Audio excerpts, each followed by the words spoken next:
सुप्रभात देवियों और सज्जनों, मैं कर्नल सोफिया कुरैशी और मेरे साथ विंग कमांडर व्योमिका सिंह आज आपको 6 से 7 मई 2025 की रात 1:05 से 1:30 बजे के बीच भारतीय सशस्त्र बलों द्वारा अंजाम दिए गए ऑपरेशन सिंदूर के बारे में जानकारी देंगे। ऑपरेशन सिंदूर 22 अप्रैल को पहलगाम में हुए विभत्स आतंकवादी हमले के शिकार मासूम नागरिकों व उनके परिवारों को न्याय देने के लिए लॉन्च किया गया था। इस कार्रवाई में 9 टेररिस्ट कैंप्स को टारगेट किया गया और पूरी तरह से इसे बर्बाद किया गया। पाकिस्तान में पिछले 3 दशकों से टेरर इंफ्रास्ट्रक्चर का निर्माण हो रहा है। इसमें recruitment, indoctrination centres, training areas व लॉन्च पैड शामिल थे, जो पाकिस्तान और पाक अधिकृत जम्मू कश्मीर POJK दोनों में फैले हैं। Operation Sindoor was launched by Indian Armed Forces to deliver justice to the victims of Pahalgam terror attack and their families. 9 terrorist camps were targeted and successfully destroyed. Over the last 3 decades, Pakistan has systematically built terror infrastructure. It is a complex web of recruitment and indoctrination centers, training areas for initial and refresher courses, and launch pads for handlers. These camps are located both in Pakistan as well as Pakistan occupied Jammu and Kashmir areas. They are distributed from Sawai Nala in the north, counting to approximately 21, ending at Bhagalpur to the south. इन लक्ष्यों का चयन विश्वसनीय intelligence सूचनाओं के आधार पर हुआ ताकि आतंक गतिविधियों की रीढ़ तोड़ी जा सके, और यह खास ध्यान दिया गया कि निर्दोष नागरिकों और सिविलियन इंस्टॉलेशन को नुकसान न पहुंचे। The selection of these targets for Operation Sindoor was based on credible intelligence inputs and role of these facilities in perpetrating the terror activities. The locations were so selected to avoid damage to civilian infrastructures and loss of any civilian lives. This was done with due diligence, and the camps selected for targeting and their engagement will now be shown to you one by one. POJK के targets मैं आपको बताना चाहूंगी। सबसे पहले सवाई नाला camp Muzaffarabad, जो कि POJK के लाइन ऑफ कंट्रोल से 30 किलोमीटर दूर है। यह एक लश्कर तौयबा का ट्रेनिंग सेंटर था। 20 अक्टूबर 2024 सोनमर्ग, 24 अक्टूबर 24 गुलमर्ग, 22 अप्रैल 2025 पहलगाम, इन हमलों के आतंकियों ने यहीं से प्रशिक्षण लिया था।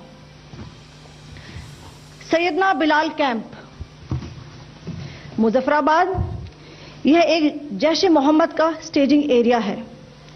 यह हथियार, विस्फोटक और जंगल सर्वाइवल ट्रेनिंग का केंद्र भी था। गुलपुर कैंप कोटली, यह LOC से 30 किलोमीटर दूर था। लश्कर तौयबा का बेस था, जो रजौरी पुंछ में सक्रिय था। 20 अप्रैल 2023 को पुंछ में और 9 जून 2024 को तीर्थ यात्रियों के बस हमले में यहीं से आतंकी को ट्रेन किया गया था। बरनाला कैंप भिंबर, यह LOC से 9 किलोमीटर दूर है। यहां पर हथियार, हैंडलिंग, IED व जंगल सर्वाइवल का प्रशिक्षण केंद्र था। अब्बास कैंप कोटली,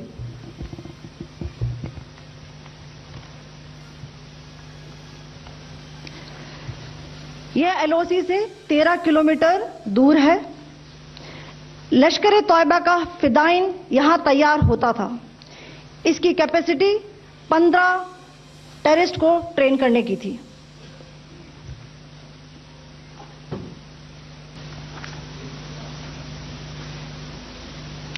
अब मैं पाकिस्तान के अंदर के टारगेट से अवगत कराना चाहूंगी। पहला, सर्जल कैंप सियालकोट, यह अंतर्राष्ट्रीय सीमा से 6 किलोमीटर की दूरी पर है, सांबा कठुआ के सामने।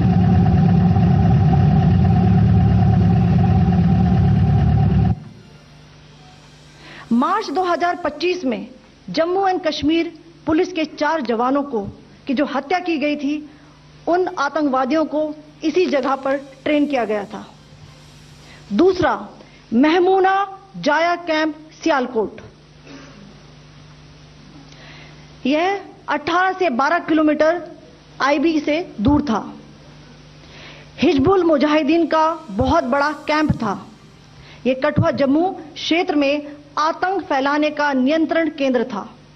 पठानकोट एयरफोर्स बेस पर किया गया हमला भी इसी कैंप से प्लान और डायरेक्ट किया गया था।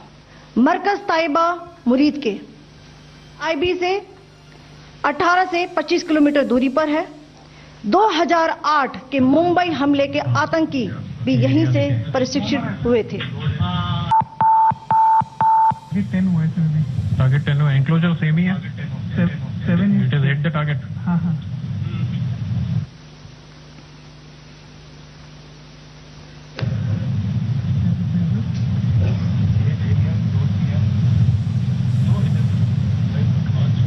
आ गया सर।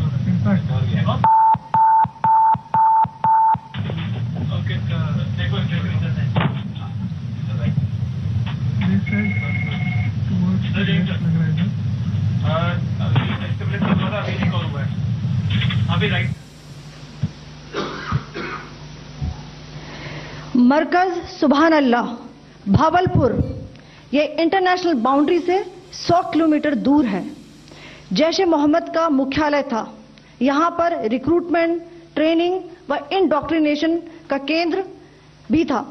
शीर्ष आतंकी अक्सर यहां आते थे। आप सबको बताना चाहती हूं कि किसी भी सैन्य ठिकाने का निशाना नहीं बनाया गया और अभी तक किसी तरह की नागरिक क्षति की रिपोर्ट नहीं है। धन्यवाद। जय Hind. The strike on the terror camps were undertaken through precision capability, as shown to you. A niche technology weapons with careful selection of warheads was ensured so that there will be no collateral damage. The point of impact in each of the target was a specific building or a group of buildings. All the targets were neutralized with clinical efficiency, and the results reiterate the professionalism of the Indian Armed Forces in the planning and execution of their operations. No military establishments were targeted. India has demonstrated considerable restraint in its response. However, it must be said that the Indian Armed Forces are fully prepared to respond to Pakistani misadventures, if any, that will escalate this situation. Jai Hind, and thank you very much.